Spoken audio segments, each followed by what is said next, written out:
Welcome to the first episode of Become Your Own Muse podcast. I'm your host, Danielle Lowy. It's so exciting to bring this podcast to the world because, to be honest, a bitch has a lot to say about personal development, okay? I'm so grateful for social media and just the access that it has brought to all of us in this world. In the past, we tended to have perspectives and experiences that were really only limited to the circle that we operated in and the people that we experienced in our day-to-day life. But when social media came along, it just really transformed everything. And now we get to be exposed to so many new perspectives and mindsets and people and experiences. And because of this, over the last 20 years, the personal development industry has really taken off, which has been really, really cool to see. And we've really realized the importance of not just our physical health, but our mental health as well. And the personal development industry, I think, was estimated to be somewhere around like $43 billion in 2023. And it's estimated to continue growing, I think, at like 7% over the next 10 years. So it's a time for a new generation. Like, we're no longer just wanting to get by. We don't want to just survive. We've realized that we want a really good quality of life. Like, we want to thrive. We realize that we don't just have to accept the cards that we're given. We get to choose our own damn cards and we get to choose and build our own life. So mental health and therapy and self-awareness, all of this, just like being more conscious human beings, it's not taboo anymore. It's actually really normalized. And it's normalized so much that nowadays, if you're not working on yourself and your skills and your growth, you're actually going to be left behind by the people who are. Because those people, they're evolving, they're growing, they're creating happiness and wealth and success in their lives. And those who are not working on themselves are not evolving. They're just, staying where they're at. However, the work that I believe 90% of people are doing with regards to personal development, I think it's actually very surface level. And I truly believe that we're just kind of nowadays feeling like we have to be involved in this growth movement, this personal development movement, and we're doing things and just kind of slapping the word personal development or self-care on them. And I think there's so much more to this work that people just have no idea about. And the problem is that people only want to see the good. They want to see the light. They want to see themselves painted in a good light. They only want, like the feel good stuff, the positive affirmations, the manifestations, the positive self-talk, the feel good journaling, all of that kind of stuff. And really what that is that's literally just scratching the surface of your potential for evolving into this like most powerful, confident version of you. So in this podcast, I'm really going to be taking you on a journey of the stuff that most people don't want to talk about. It's not the love and light. It's not the feel good stuff. It's actually the uncomfortable stuff. It's the dark sides of you. It's the stuff that people don't want to really look at. It's the discomfort. And it's the real and raw things that you need to be looking at if you really want to be the happiest, wealthiest, most successful version of you. And this is the work that you're going to need to do to be able to get there. Okay. If you want rainbows and butterflies and feel good personal development work, this is not going to be the podcast for you. This is going to be what you probably don't want to hear, but you need to hear. So a little backstory on who the heck I am. So back in 2018, I looked a lot different than what my life looks like now. I was very, very, very, very insecure of a human being. I was a huge emotional spender to try to mask those insecurities. I racked up about $12,000 of credit card debt at one point because of it. I was very unhealthy at one point, very lazy. I was overweight. I spent my nights laying in front of the TV watching Netflix, like smashing an entire box of Cheez-Its. So I was extremely insecure. I relied heavily on alcohol to feel confident in social settings. I started drinking when I was probably like, I don't know, maybe 16. And I binge drank like from the moment I discovered alcohol. And I just heavily relied on it from age 16 to probably about age 27. And that's really where I got most of my personality and my confidence from. It was also just like, I had such low self-awareness. I was extremely defensive. I was a huge people pleaser. And I was just like overall really unfulfilled in my career and my friendships and honestly just like my life as a whole. But I went on my own kind of like self-invention journey or self-reinvention journey. I was sick of my life. I was sick of like my own bullshit, to be honest. And I just knew that there was so much more in me. Like I had so much more potential. I just felt like, even when I was younger, like I just felt like I was meant to do big things and I was meant to impact people. And I was just like, this is not it. Like this life that I've created for myself, this is not it. So I decided to go on my own confidence and like self-reinvention journey. And I really just started rebuilding and reshaping a lot of the narratives and the mindsets and beliefs that I had built up until this point. And I really just like completely reinvented the relationship I have with myself.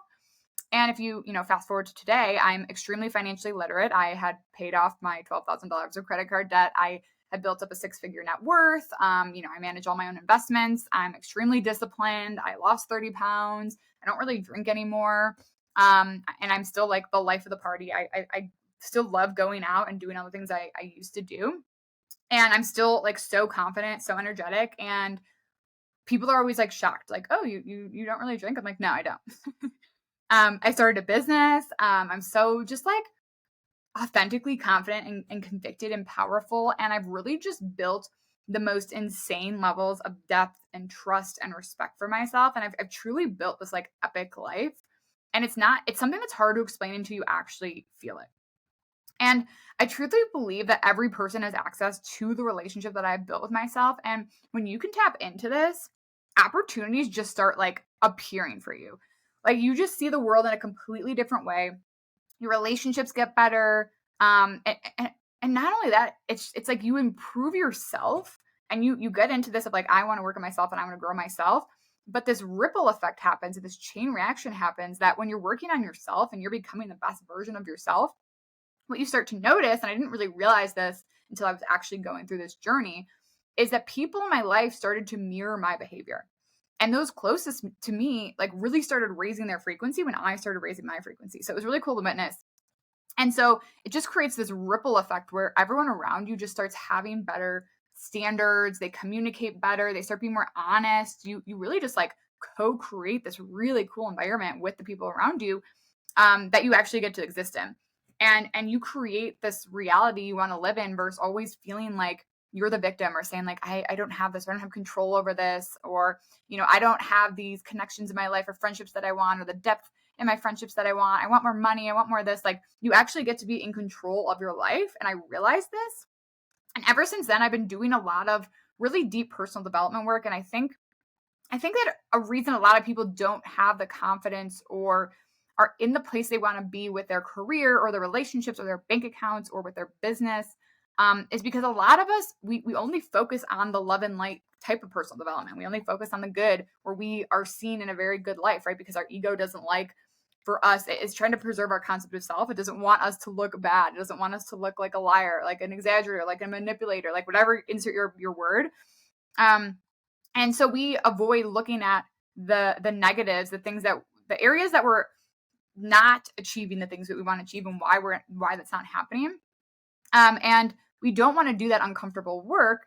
And so because of that, I want to bring this podcast to the world to show you that the work is in the duality. It's the love and light, it's the feel good stuff. Yes. But like equally, you have to look at where you are contributing to your own problems, why you don't have the things that you want to have, the uncomfortable things. And it sucks. And you're going to see parts of you that you may actually meet yourself for the first time because you're like, wow, I didn't realize that I do that.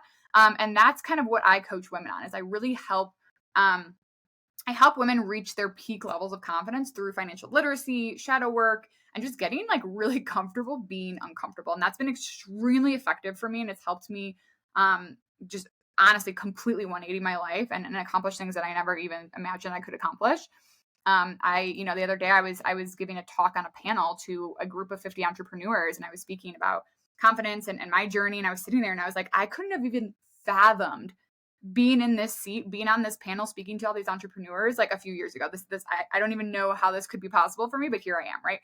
So this is the work that's going to help you just find opportunities in your life, just create things and that you didn't even know were possible, and just become this most like confident, happiest, successful version of you. So today in this episode, I want to talk about what it is that makes up confidence, specifically in my own definition, because I went from someone who was so insecure, just relied heavily on external things like makeups and alcohol and sex and just like men and just all the other things that I needed because I was so insecure that I tried to latch onto every single thing that I could to try to build my own self-esteem. And that's ultimately why I built up such high credit card debt at one point, because I was just like always shopping for clothes and makeup and like the next thing that I could to give me this confidence that I wasn't giving to myself. And I really, the past 4 years, I really went on this journey of reinventing myself. And I feel like I'm in a place now where I can really articulate the journey that I went on and now teach others how to do the same. And I really sat down with myself and I was like, okay, cool. So this entire journey that I've gone over the past 4 years, I've completely reinvented my life. And because of that, it's like, what makes up confidence? Like, what are the main things that I did? And when I really listed everything out, it really boiled down to 4 key pillars of how I believe true, authentic confidence and personal power is made up. So that's what I want to talk about now. So number 1 is what I like to call controlling your environment. At core, confidence equals control. Okay. So but let's take different aspects of your life. So if you have your money and your personal finances, if you think you can be confident without knowing how to manage your money, I truly believe that is not correct. Because if you feel out of control with your money, if you feel out of control with the relationships in your life, if you feel out of control with your own mind, it's going to be really hard to feel like you can be confident, right? Because if you are managing your money and like you feel disorganized, you're like pulling from your savings all the time, you get to the end of the month and you're like, I don't know where all my money went. Like that that lack of control in your money and the tool that we use to get everything that we need in life, it is like the currency of exchange in our world. And if you don't feel like you have control of that, that's going to feed into your narratives of I am not confident because I don't have control over my life. If you have certain routines that you carry out that you don't feel in control of, like maybe you're someone who says you want to go to the gym regularly, but you just don't find yourself actually going through with it. That's indicating to yourself that I don't have control over my routines. Maybe you're someone who, is very reactive or gets very defensive or very emotional, and you have a really hard time controlling your emotions or your reactions or your behaviors. That is lack of control over your own mind, your own reactions, your own behaviors. And when you don't feel like you are in control, that's not going to equate to confidence. So I think one of the main first pillars of confidence is being able to control your environment and feel like you have control over what you're consuming, the conversations you're having, the relationships in your life. Like, do you feel like you're just in relationships with people and you have to please them and you have to act a certain way or whatever it is? Or are you actually able to advocate for yourself?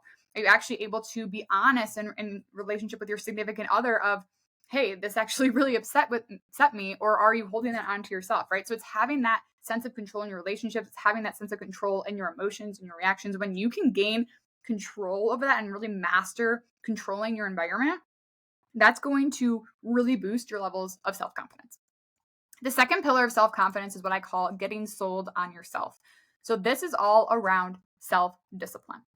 So the reason that a lot of us think that confidence is built in the big moments. It's built in the doing the marathon and starting the business, moving across the country, and like all these things are like, yeah, I am confident because I did this and I showed up for myself. But what happens is we forget all of the minute, micro, day-to-day moments where we actually do not show up for ourselves on a consistent basis. All the times that you say, I'm going to get up early, or I'm going to go to the gym, or I'm going to start this new hobby, or I'm going to do this, but then you actually don't do it. You're basically indicating to yourself, hey, you actually didn't do the thing that you said you were going to do. And the way that our brains work is our minds, they're very lazy. They try to find the shortcut to make an assumption about a situation. So when you are signaling to your brain, which is just a muscle, over and over and over again in minor, tiny micro moments consistently every single day, that you are not trustworthy, you don't follow through with the things you said you're going to do. You said you're going to do this and you didn't. And when you're doing that over and over again, you're basically putting in reps to your brain to indicate you are not trustworthy. And this is all happening on an unconscious level. So then when you go to do other things, maybe it's like asking your boss for a promotion or starting a business or whatever it is. When you do those bigger type things, you might find yourself self-sabotaging, and you don't even really know this is happening because this is going on in your unconscious mind, because your mind is like, whoa, hold on a second. You are showing me in all these minor, tiny things every single day that you said you were going to do this and you actually didn't. And now you're telling me you want to go do this big thing. Like, no, this does not feel safe. And what it's going to do, because it's protecting your concept of self, it's going to go, whoa, I don't feel like we're ready for this. I don't feel like you're trustworthy. So I'm going to try to sabotage you and convince you not to do this thing. Okay. So really the second main pillar of confidence is self-discipline, because self-discipline and the way that you show up for yourself is directly tied to your levels of self-trust. And when you have really high levels of self-trust, that's going to really increase your levels of self-confidence.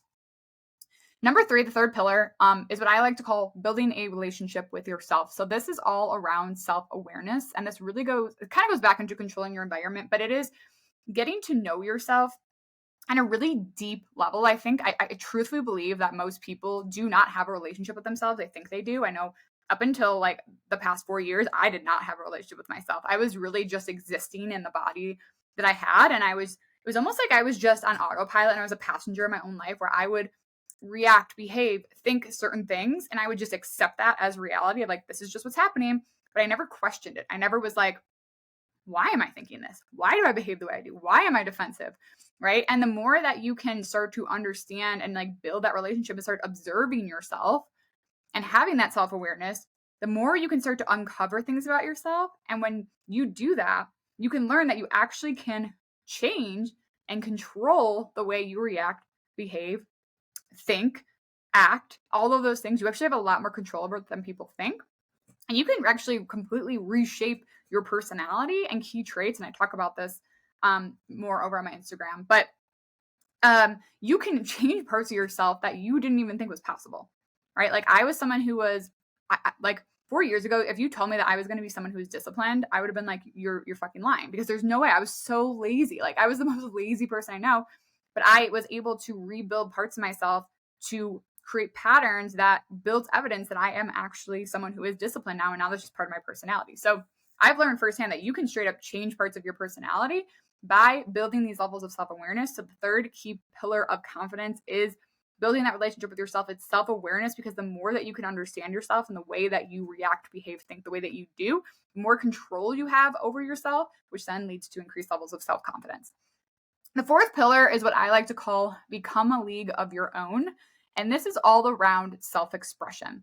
So self-expression is going to play a huge part into confidence, because this is you fully accepting and loving the person that you are. When you are fully self-expressed, when you are completely authentic, you are not changing who you are to fit the needs of other people. Like you're not showing up in one way to one person, one way to another, because you're like, oh, I'm scared that this person's going to think of me a certain way, so I need to change myself. Or you're not, people pleasing. You're not putting on a mask to just like have people think of you a certain way, right? So the self-expression piece is all around, instead of having external validation fuel the way that you show up, think, behave, talk, dress, you are driven entirely from your own internal validation. So you don't have to seek out other people's opinions, thoughts, things like that. That doesn't really change the way that you express yourself, because you're so secure in who you are. And you just get really comfortable being uncomfortable. You're like, this is just who I am. And you're not trying to manipulate other people's perceptions of you, because you're just so confident and convicted in who you are. So self-expression, the more you are accepting of yourself, the more you feel authentically you, and you can do that on a consistent basis, that is going to increase your levels of self-confidence. So I go way, way, way deeper into these 4 pillars inside of my membership Confidence Club, which is for those looking to reach those peak levels of confidence by getting control over their money, their relationships, their mind. So if you want to learn more about Confidence Club, it's a phenomenal membership. It will completely change your life. I go into way deeper analysis of like all these 4 different pillars. If you want more info on that, you can go over to my Instagram. But when it comes down to it, all of these 4 pillars are centered around the connection that you have to yourself, right? So it's self-respect, self-discipline, self-awareness, self-expression. So the way that you build confidence and personal power is directly tied into the relationship that you have with yourself, which is ultimately why I named this podcast Become Your Own Muse. Because when you build this deep and rock solid relationship with yourself, you are your own biggest advocate. You're your own biggest inspiration. You're your own biggest mentor. So you become your own muse. And that's a pretty powerful frequency to operate in, right? Because when it comes down to it, confidence equals control. Like at core, confidence just equals control. It's control over your money. It's control over your routines. It's control over your relationships and how you show up, what you feel comfortable talking about. It's control over your emotions and the way that you react. It's control over how you express yourself. Like when you can learn how to take control of your life, This is the secret to having like peak levels of confidence where you just create this epic life. Like, this is what I have learned. This is what I know to be true because this is what I have created in my own life. Okay. So if this message resonated with you guys, shoot me a message over on Instagram at Danielle Marie Lowy. I would love to hear from you guys, and I will talk to you soon.